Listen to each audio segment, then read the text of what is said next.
जय जय श्री राम।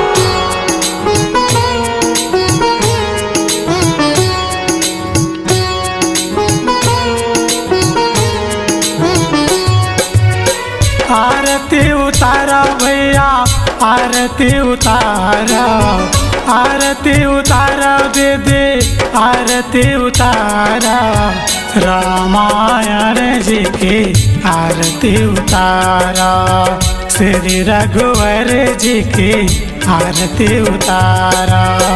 आरती उतारा भैया आरती उतारा, आरती उतारा दीदी आरती उतारा, श्री रघुवर जी की आरती उतारा, रामायण जी की आरती उतारा।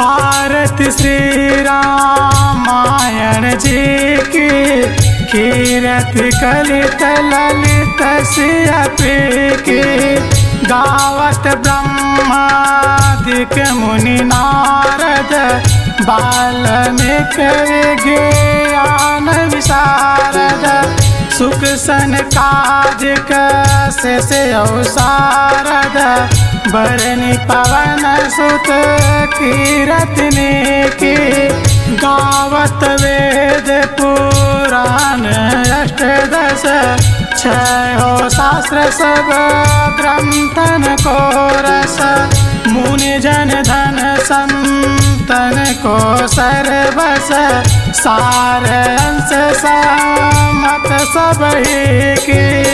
आरती उतारा भैया आरती उतारा, आरती उतारा दीदी आरती उतारा, श्री रघुवर जी की आरती उतारा, रामायण जी की आरती उतारा।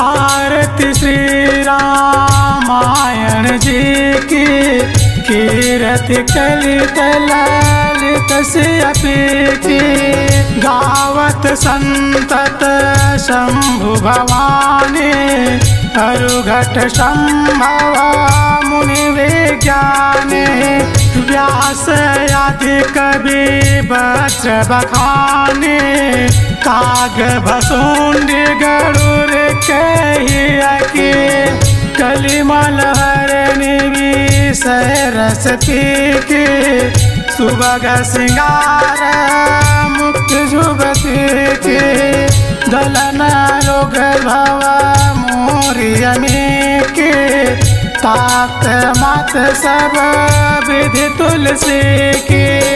आरती उतारा भैया आरती उतारा, आरती उतारा दीदी आरती उतारा, श्री रघुवर जी की आरती उतारा, रामायण जी की आरती उतारा।